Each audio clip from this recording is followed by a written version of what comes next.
Estamos comemorando o Natal. E comemorar o Natal significa reverenciar o aniversariante, Jesus, modelo e guia da humanidade. Mas é impossível transformá-lo em modelo ou guia se não reconhecermos aquilo que ele diz. Muitas pessoas repetem aleatoriamente, mas vamos colocar num contexto objetivo. Qual a mensagem de Jesus? Qual o conteúdo temático daquilo que ele apresenta? Nós temos um resumo geral. Ele falou muitas coisas, mas o Sermão da Montanha é um resumo do conteúdo geral da filosofia cristã.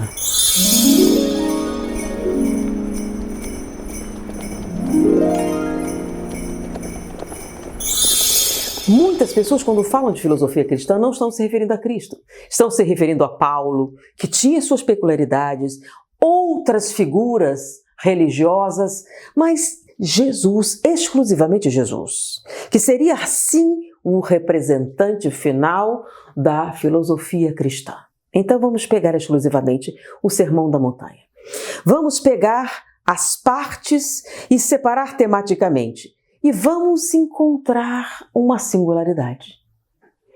O Sermão da Montanha pode ser dividido em 5 partes.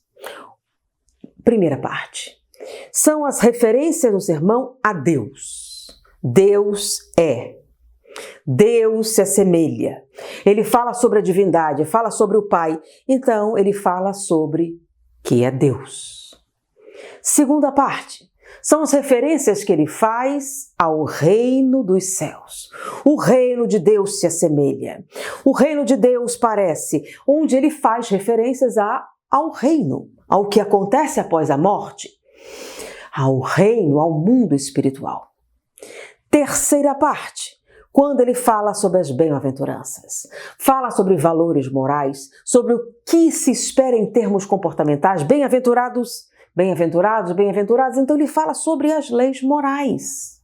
Ele define o que significa ser cristão, seguir o cristianismo. A quarta parte é muito interessante. O que nos espera após a morte? O justo, o que espera, aguarda aqueles que se comportam de acordo com a moral cristã. E ele fala sobre as penas e gozos futuros. O que espera a humanidade? Peraí, eu já ouvi falar isso, essas 5 partes. Deus, mundo espiritual, leis morais. Eu já ouvi falar disso. Livro dos Espíritos. O Livro dos Espíritos está dividido. Seria uma coincidência? Seria apenas uma coincidência? Que o Sermão da Montanha tenha 5 partes, semelhante ao Livro dos Espíritos? Quando a gente fala que a proposta do Espiritismo é trazer novamente a essência do cristianismo.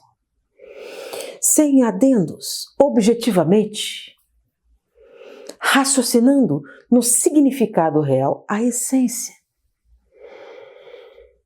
Não é coincidência. Devemos nos ater mais profundamente sobre as palavras de Jesus. O que realmente importa? O que realmente nos espera?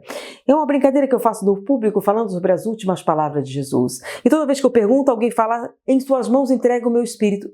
Mas não é verdade. Porque essas não foram as últimas palavras. Porque após esse momento, o que tornou Jesus uma figura que permaneceu na história foi que ele voltou.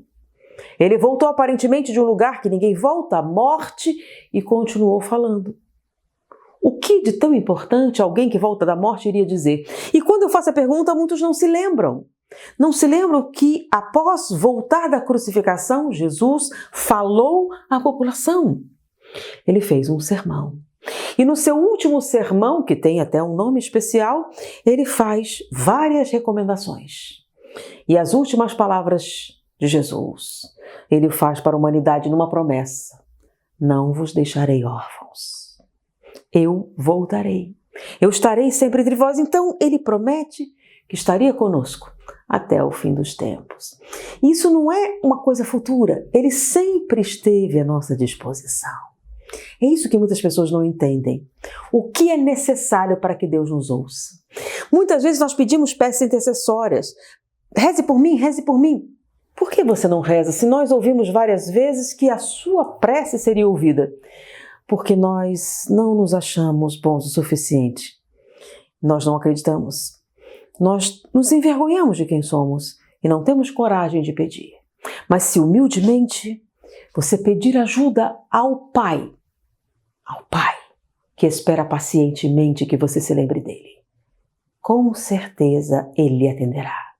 Ele dará a paz necessária para reconhecer o que você realmente precisa para ser feliz. Por isso, Feliz Natal e próspero Ano Novo!